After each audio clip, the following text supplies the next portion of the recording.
여러분 안녕히 주무셨습니까? 우리가 잠든 사이에 어떤 일이 있었을까요? 저희 굿모닝 글로벌과 함께 체크해 보시죠. 자, 먼저 미국 증시의 마감 동향부터 한번 보도록 하겠습니다. 지수만 놓고 봤을 때 미국 증시는 지난 밤 사이에 혼조세를 보였습니다. 다우지수와 S&P 500 지수가 하락하고 나스닥 지수가 강보합에서 마감이 됐는데요. 다우지수와 S&P 500 지수가 하락했던 이유는 이거였습니다. 서비스업 지표가 둔화됐고요. 10년물 금리가 하락했습니다. 경기 회복 속도에 대한 의구심이 나타났기 때문인데 이 때문에 경기 민감주들이 일제히 하락했습니다. 거기에 더불어서 유가가 갑자기 반락을 하게 되면서 정유 관련주, 원유 관련주 이런 것들이 일제히 하락한 것이 영향을 미쳤습니다. 다우지수와 S&P 500 지수에는 이 경기 민감주와 원유 관련주들의 이 비중이 상당 부분 차지하고 있기 때문에 두 지수는 하락한 건데요. 다만 10년물 국채금리가 1.37%까지 하락했는데 금리 하락은 또 자본을 조달해서 성장을 도모하고 있는 성장주들에게는 부담을 줄여주는 요인으로 작용하죠. 그 덕분에 나스닥 지수는 소폭이나마 상승할 수가 있었습니다. 물론 여기에다가 그 아마존이 5% 급등하면서 사상 최고치를 기록했다는 점도 나스닥 지수를 끌어올린 요인으로 작용을 했습니다. 자, 구체적인 내용들 하나씩 좀 확인을 해보자면 먼저 지난 6월 미국의 서비스업 경기를 확인할 수 있는 두 가지 지표가 나왔습니다. ISM 비제조업 PMI가 60.1을 기록했는데 사상 최고치에서 둔화가 된 거고요. 시장 예상치를 밑돌았습니다. 마켓에서 발표하는 서비스업 PMI 역시 64.6을 기록해서 역대 최고치에서 둔화됐고요. 마찬가지로 예상치를 밑돌았습니다. 자, 그러다 보니까 시장에서는 이제 경기 회복이 지금까지는 아주 가파르게 일어났었는데 이제 앞으로는 경기 회복 속도가 둔화되는 것 아니냐 이런 우려가 발생을 했고요. 자, 금리는 미래 경기에 대한 기대감을 반영하죠. 그러다 보니까 이 금리는 급격하게 하락했습니다. 10년물 금리가 1.4% 밑으로 떨어지면서 1.37%까지 하락했는데 이 때문에 금융 섹터들 그리고 금융기업들, 소재, 기계 이런 경기 민감주가 동반 하락하는 모습이 나타났습니다. 자, 국제 유가는 이날 갑작스럽게 급반락이 나왔는데요. 6년 내 최고치를 찍고 그 이후에 하락으로 돌아선 겁니다. 기존의 뉴스가 달라진 건 없었습니다. 오펙 플러스 회원국들이 증산 합의에 실패했다. 이 뉴스가 존재했던 건데 그런데 똑같은 뉴스를 놓고 유가가 하락한 것으로 봐서 시장에서는 그 뚜렷한 이유를 좀 찾기는 어려운 상태였습니다. 어쨌든 WTI 가격은 거의 2% 넘게 하락한 상태고요. 그동안 유가 상승과 함께 상승세를 이어오던 미국의 정유주, 원유 탐사 기업들 모두 일제히 하락했습니다. 지금 선물 시장에서 WTI 가격은 1.9% 내리면서 73.71달러에 거래가 되고 있습니다. 특징적이었던 몇 가지 기업들도 한번 살펴보도록 하겠습니다. 디디글로벌, 중국판 우버라고 부르죠.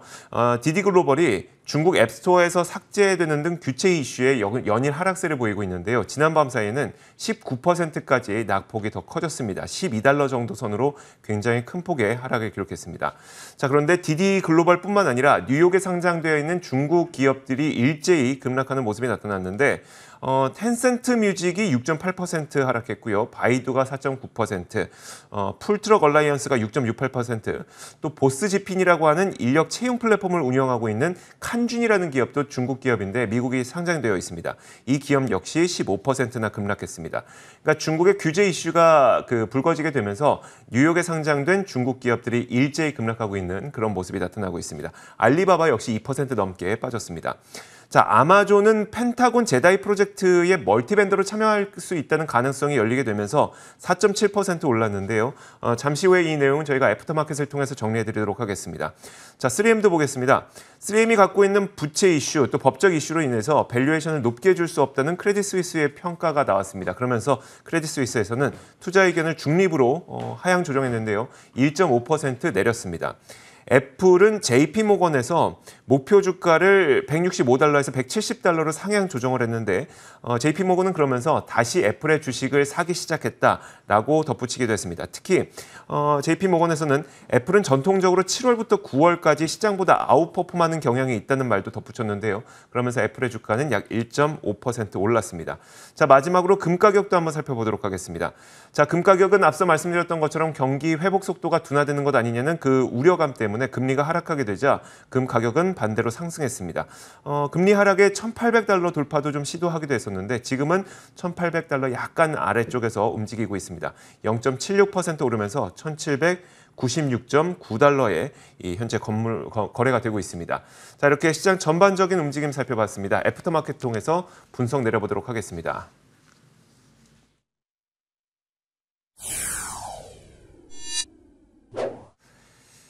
자, 애프터마켓입니다. 미국 시장이 어떻게 마감됐는지 분석해 보겠습니다. 로제타 투자자문 US 백조스탁 운용본부 최진석 본부장 나오셨습니다. 어서 오세요. 안녕하십니까? 네, 안녕하세요. 자, 오늘도 키워드 공개하도록 하겠습니다. 오늘의 첫 번째 키워드는 바로 이겁니다. 자, 첫 번째 키워드, 이제 금리 하락이 걱정이다라는 키워드를 설정을 해주신 것 같아요. 어떤 내용일까요? 네, 이제 저희가 올해 초만 하더라도 가파르게 미국의 국채 금리가 오르고, 네. 즉 이제 시중 금리가 오르는 것을 걱정을 했었죠. 그러면서 시장에도 우려 요인으로 작용을 했었는데, 이제는 반대로 금리 하락을 좀 걱정해야 하지 않느냐라는 분위기가 감지되고 있어서 관련 내용을 준비를 해봤습니다. 왜냐하면은 이것이 결국은 경기 모멘텀이 소진되고 있다는 시그널로 시장에서는 여겨지고 있기 때문이죠. 이날 미국의 10년물 국채 금리가 1.4%를 하향 돌파해서 장중한 때 1.355%까지 떨어졌는데요. ISM 서비스업 PMI 지표가 컨센서스 대비해서 대폭 부진했기 때문이었습니다. 문제는 최근에 이 같은 국채금리 하락세가 상반기의 경제 고성장 그리고 하반기까지도 어느 정도의 고성장을 이어질 것으로 일단 예상은 되고 있죠. 그렇지만은 이 같은 좋았던 경기 상황을 뒤로하고 경기 회복의 절정은 이제 지나갔다라는 인식으로 좀 해석이 되고 있기 때문입니다. 실제로 골드만삭스에서 이날 리오프닝이 마무리되고 재정 부양의 효과도 좀 소진되고 있기 때문에 상당 부분의 경기 둔화가 예상된다라고 분석을 제시를 했어요. 그러면서 이 미국인들이 팬데믹을 거치면서 저축분을 좀 많이 쌓아놨는데 이 같은 잉여 저축분이 경기에 어느 정도는 도움이 될 수는 있겠지만은 그 일부분에 도움받게는 되지 않을 것이다라고 분석을 하기도 했습니다. 그렇다면 지금까지 증시가 이렇게 크게 오를 수 있었던 것은 사실 경기 회복이 가파르게 일어나고 있고 이 덕분에 기업 이익도 늘어나고 있다는 논리 아니었겠습니까? 그렇다면 이런 호재들은 뭐 시장에 이미 다 반영이 됐고 소진됐다고 봐야 되는 걸까요? 그랬을지도 모르겠다라는 분위기가 조금씩 감지가 되고 있는 것 같습니다. 즉 이제 끌어다 쓸 만한 거는 다 끌어다 썼다. 그렇기 때문에 증시의 상승 여력이 많이 남지 않았다라는 경계론으로도 저희가 볼 수가 있을 것 같은데요. 예를 들어서 모건 스탠리 같은 경우에도 미국의 경제가 가파르게 회복된다라는 점은 모두가 다 아는 얘기다. 그리고 자산 가격도 이것을 모두 다 반영을 했다라고 분석을 했습니다. 그리고 이제 이날 CNBC 같은 경우에도 월가의 복수의 스트래티지스트가 호재가 다 반영이 됐으니까 시장에서의 조정이 나타날 가능성이 존재한다라고 지적하고 있다라는 보도 내용을 전하기도 했었고요. 실제로 이제 시티그룹 같은 경우에도 이 중앙은행의 정책 변화 가능성이라든지 그리고 무엇보다도 이제 얼마 남지 않은 2분기 어닝 시즌이 기대치에 미달할 우려가 있다라고 얘기를 하면서 7월장에 변동성이 확대될 가능성이 있다라고 다소 좀 경계론 섞인 그런 목소리들이 조금씩 나오고 있습니다. 어쨌든 그래도 이제 월가에서 바라보는 것도 뭐 시속 100km로 달리던 경제가 90km 정도로 속도가 둔화된다는 거지 후퇴한다는 건 아니다. 계속 앞으로 전진하고 있다. 거기에 대해서는 좀 의견이 일치하고 있는 거죠? 네, 그렇다고도 보여지고요. 네네. 그리고 이제 경계론 쪽을 좀 말씀을 드렸기 때문에 네. 여기에 좀 반박을 할 만한 뭐 매트릭이라든지 이런 거를 잠깐 좀 말씀을 드리자면은 두 부분에 있어서는 아직까지 미국 증시에 좀 스팀이 남아있다라는 쪽으로도 또 월가의 목소리가 남아있는 상황인데요. 첫 부분은 지금 이제 이 증시가 연일 신고가 행진을 벌였음에도 불구하고 지난주 기준으로 팩트셋에서 집계를 하기를 S&P 500 기업들의 포워드 PER 1년 기준으로 봤을 때 21배 수준에 불과하거든요. 네. 근데 이게 1년 전에도 21배 정도였습니다. 21배, 22배에서 계속 머물러 있기 때문에 그만큼 기업이익 전망치가 상향 조정됐기 때문에 증시가 신고가를 계속해서 펼쳤지만은 이 밸류에이션 부담은 확장되지 않았다. 이렇게 좀 반박을 할 여지가 있을 것 같고요. 그리고 두 번째로 골드만삭스 측에서는 이것이 큰 도움은 되지 않을 것이다라고 얘기를 하기는 했지만은 이 미국 국민들의 가처분 소득이 지금 팬데믹을 거치면서 증가했던 구간이 몇 군데 됩니다. 근데 네. 그 구간마다 재난지원금이 좀 뿌려졌었거든요. 근데 이게 처음에는 저축으로 모두 다 쌓아놓다가 미국인들이 이거를 조금씩 소비로 돌리기 시작했어요. 이런 부분들이 나중에 잉여 저축분이 소비로 좀 히든 카드로 작용할 것이다. 이런 경기 측면에서의 낙관론도 여전히 존재한다는 점도 말씀을 드리겠습니다. 알겠습니다. 자, 이런 월가의 약간의 시각 변화가 조금씩 감지되고 있다는 점 저희가 짚어봤습니다. 자, 이어서 두 번째 키워드 보겠습니다. 두 번째 키워드는 바로 이겁니다. 자, 때마침이라는 키워드를 선정을 해봤는데요. 사실 아마존의 뼛속까지 클라우드맨이 있습니다. 바로 앤디 제시죠. 이번에 CEO로 공식적으로 취임을 하게 됐는데 취임을 했던 첫날 때마침 또 클라우드와 관련된 호재가 터져 나왔습니다. 자, 일단 그 내용을 한번 살펴보자면 미국 국방부가 마이크로소프트와 맺었던 100억 달러 규모의 대형 클라우드 프로젝트죠. 제다이 클라우드 프로젝트의 계약을 취소하기로 했습니다. 이 계약은 마이크로소프트가 2019년에 단독으로 따냈던 계약이었었는데 이것이 취소되고 이제 멀티 벤더로 가겠다. 그러니까 마이크로소프트뿐만 아니라 아마존을 비롯해서 다른 클라우드 기업들도 멀티 벤더로 이 계약에 참여할 수 있겠다라고 하면서 아마존도 제다이 프로젝트에 포함될 가능성이 높아졌는데요. 덕분에 아마존의 주가는 4.8% 올랐습니다. 그러면서 사상 최고치를 기록한 채 마감이 됐죠. 자, 제다이 프로젝트는 여러분들도 아시겠지만 미국 국방부가 오래된 이 기존 군사정보 처리용 전산 시스템을 민간 사업자가 이 정부 전용 클라우드 시스템으로 재구축하는 사업을 말하기 때문에 기존에는 이제 군사정보 시스템을 클라우드로 통째로 맡기는 대규모 사업이었습니다. 그래서 마이크로소프트가 100억 달러라는 막대한 이 계약을 체결하게 됐을 때 굉장히 크게 관심을 받기도 했었죠. 자, 그런데 사실 그 시장 점유율상 아마존이 1위 사업자였기 때문에 아마존이 그 계약을 하지 않을까라고 시장에서는 예상을 했었거든요. 그런데 2위 사업자인 마이크로소프트가 계약을 따내게 되자 좀 의아하게 생각하는 부분들도 분명히 있었습니다. 그리고 그 당시에 대통령은 트럼프 대통령이었었는데 트럼프 대통령은 아마존의 CEO였던 제프 베조스와 사이가 매우 안 좋았었죠. 제프 베조스가 소유하고 있는 신문사인 워싱턴 포스트를 아마존 포스트라고 비꼬기도 했을 만큼 좀 안 좋은 선입견을 갖고 있었습니다.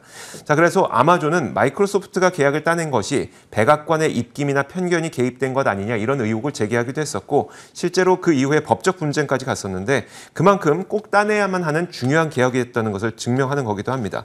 어쨌든 조사 결과 백악관 입김은 없었다고 하고 결국은 이제 이번에 미국 국방부도 기존 단독 계약을 취소하고 멀티 벤더로 가기로 했기 때문에 아마존에게는 상당히 긍정적인 소식으로 평가가 되고 있습니다.